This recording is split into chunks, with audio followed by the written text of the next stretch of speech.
E commerce तेजी से बढ़ रहा है और ये क्षेत्र काफी लोगों को रोजगार देने लगा है।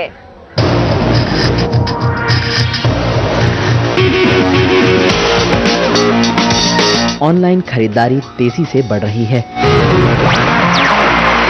ई कॉमर्स के नाम से जाने जाने वाले इस सेगमेंट की विकास दर 30% है।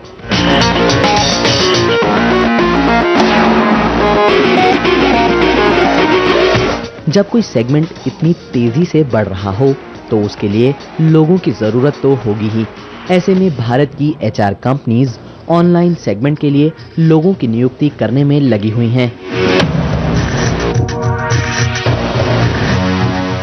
किसी भी ऑनलाइन कंपनी के लिए 2-3 चीज़ें इंपॉर्टेंट हैं। एक टेक्नोलॉजी कि वो किस प्लेटफॉर्म पे हैं। जब 5000 लोग एक ही बारी में एक साइट पे लॉगिन करेंगे तो वो साइट को स्टेबल होना चाहिए, वो साइट बैठे ना। तो इसलिए टेक्नोलॉजी बहुत इंपॉर्टेंट है। तो इसलिए टेक्नोलॉजी हेड्स और टेक्नोलॉजी के लोग हैं वो बहुत इंपॉर्टेंट है। दूसरा मार्केटिंग, उनकी मार्केटिंग होती है कि जो कंज्यूमर है उसको पता हो इस साइट के बारे में। टेलीफोन TRI ने अब जैसे SMS पे बैन लगा दिया है तो उनके लिए और ऑनलाइन कंपनी के लिए और डिफिकल्ट हो गया है टू अट्रैक्ट कस्टमर्स। सो जो उनकी पैकिंग है, जो साइट के बारे में न्यूज़ है वो इफेक्टिवली कस्टमर को पहुंचनी चाहिए और वर्ड टू माउथ रेफर होनी चाहिए। तो इसलिए मार्केटिंग बहुत इंपॉर्टेंट एरिया है। फिर उसके बाद जो प्रोडक्ट सोर्सिंग टीम है जो कि सही प्रोडक्ट और सही डील्स लेके आएगी, उसका होना, अच्छी टीम का होना बहुत ज़रूरी है।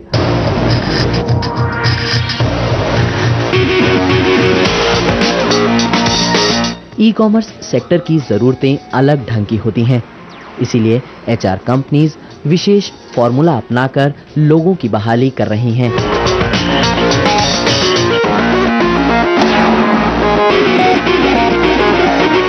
हम देखते हैं कि वो एक पढ़े लिखे बैकग्राउंड से आ रहे हैं। उनके जो पेरेंट्स हैं या अगर वो शादीशुदा हैं, उनकी वाइफ है, एजुकेटेड है। बिकॉज ये जॉब थोड़ी स्ट्रेसफुल होती है और जब स्ट्रेस बाहर आता है तो आदमी घर ही जाके डिस्कस करता है और अगर घर पे सलाह ठीक ना मिले तो काफ़ी प्रॉब्लम हो जाती है। तो इसलिए हम चाहते हैं कि जो वो आए वो उस बैकग्राउंड से आए जो कि पढ़ाई को अहमियत देते हैं।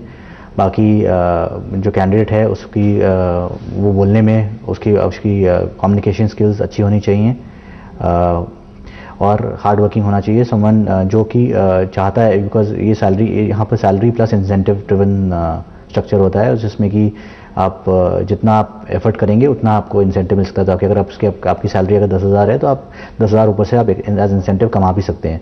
तो हम ऐसे लोग ढूंढते हैं जो कि एफर्ट जो कि काफ़ी एफर्ट करना चाहें।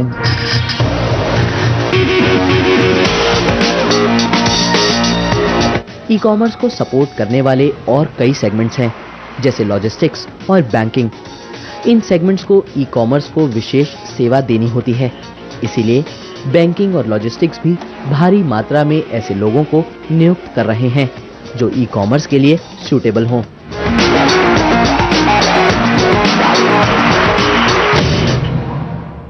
थोड़ा सेक्टोरियल एक्सपर्टीज हो तो बहुत अच्छा है। सपोज हम रिटेल के लिए कर रहे हैं तो कोई रिटेल बैकग्राउंड से हो वो अच्छा रहता है हमारे लिए।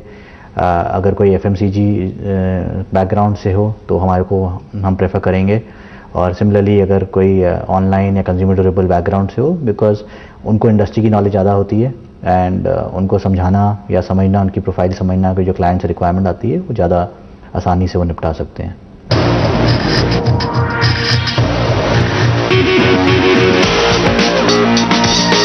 उम्मीद की जा रही है कि आने वाले दिनों में ई कॉमर्स सेगमेंट में लाखों की संख्या में बहाली होने वाली है और भारत की एचआर कंपनीज इसके लिए कमर कस रही हैं।